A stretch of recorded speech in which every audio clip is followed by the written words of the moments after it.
नमस्ते दोस्तों, आपका एक बार फिर से स्वागत है क्लासिक कहानियाँ में।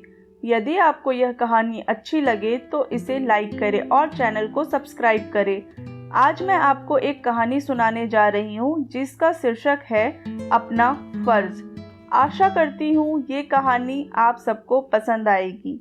आइए आज की कहानी शुरू करते हैं।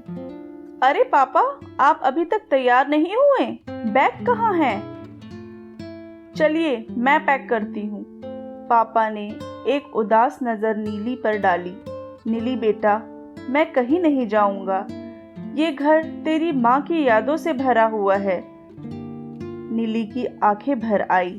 पापा, माँ को गए 6 महीने हो गए। आपकी तबीयत भी ठीक नहीं है। ऐसे में मैं आपको अकेले नहीं छोड़ सकती। आप मेरे घर चल रहे हैं, मेरे साथ। बेटा, मैं तेरे घर कैसे रह सकता हूँ? बेटी के घर का तो लोग पानी तक नहीं पीते हैं, फिर वहाँ तेरे सास ससुर भी है। उन्हें मेरा वहाँ रहना कैसे अच्छा लग सकता है? आखिर हूँ तो मैं एक बाहर का आदमी। पापा, वो लोग ऐसे नहीं हैं। वो मेरे साथ कितने अच्छे हैं।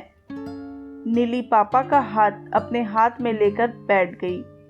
पिछली बार आपको शुगर का अटैक आया था, कितनी मुश्किल से ठीक हुए। ये कहते हुए उसकी आंखों में आंसू आ गए। पापा, मैं आपकी एक लौती बेटी हूँ। आपकी सारी जिम्मेदारियां अब मेरी है। बस मैं और कुछ नहीं सुनूंगी। पापा सोच में डूब गए। अनिल जी ने तो एक बार भी नहीं कहा। हाँ, ये जरूर कहा था कि पापा, हम आते रहेंगे आपसे मिलने। नीली, तूने दामाद जी को पूछा? अरे पापा, उनकी और मेरी राय अलग थोड़े ही है। नीली पापा को लेकर अपने घर आ गई। उसके सास ससुर समधी को देखकर चौंक गए।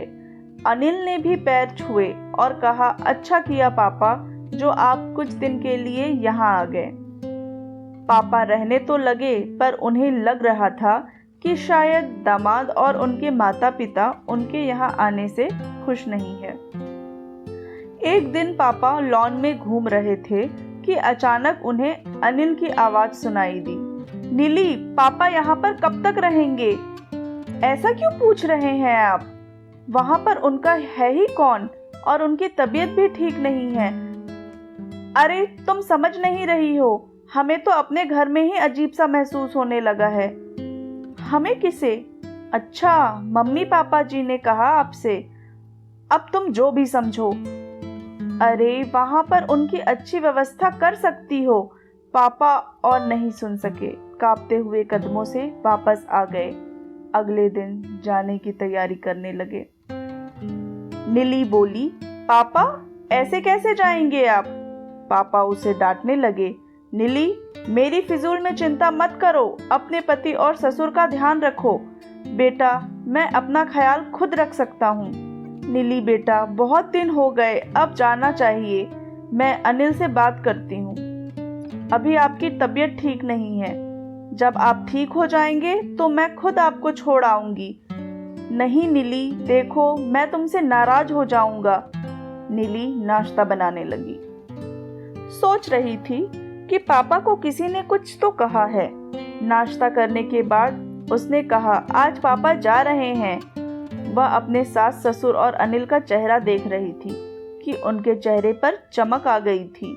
तभी उसने कहा कि मैंने एक फैसला लिया है कि पापा इतने बड़ी कोठी में अकेले कैसे रहेंगे। सोच रही हूँ गरीब बच्चों के लिए उसमें एक छोटा सा स्कूल खोल दिया जाए। पापा और मैं मिलकर एक ट्रस्ट बनाएंगे ताकि पापा के बाद भी स्कूल चलता रहे। और पापा, आपकी वो जमीन पड़ी है, उसे बेच देते हैं। 2 करोड़ की वैल्यू है उसकी। उसे ट्रस्ट के फंड में जमा कर देंगे। उसके इंटरेस्ट से उन गरीब बच्चों की फीस में मदद करेंगे। जो कुछ करना चाहते हैं उसमें योगदान करेंगे। बाकी आपकी पेंशन और फंड आपके लिए बहुत है। पापा, मैं आज से ही इस पर काम शुरू करती हूँ। पापा हतप्रभ होके उसे देख रहे थे। अनिल की आंखों के सामने तो अंधेरा छा गया। उसके मम्मी पापा का मुंह खुला रह गया। मन ही मन हिसाब करने लगा। 5 करोड़ की कोठी, 2 करोड़ की जमीन, फंड इतना बड़ा नुकसान। जब नीली पापा को छोड़कर लौटी तो अनिल उसका इंतजार कर रहा था। ये सब क्या बकवास कर रही थी तुम? नीली मुस्कुराई और बोली, ये बकवास नहीं, सच है। ऐसा मैं इसलिए करूंगी कि किसी को भी मेरे पिता की मौत का इंतजार ना रहे। पापा ने मेरी शादी पर ऐसी कौन सी चीज है जो नहीं दी? अनिल गुस्से से बोला, ये तो उनका फर्ज था। फर्ज सिर्फ लड़की के बाप का होता है, क्योंकि उसने लड़की पैदा करने की गलती की है। मैं अपने पापा की इकलौती बेटी हूँ, तो क्या मेरा फर्ज नहीं था उनकी देखभाल करने का, वो भी ऐसे वक्त में जब उनकी तबीयत ठीक नहीं है और उन्हें सहारे की जरूरत है। माफी चाहती हूँ कि उनके कुछ दिन यहाँ रहने से सबको तकलीफ हुई।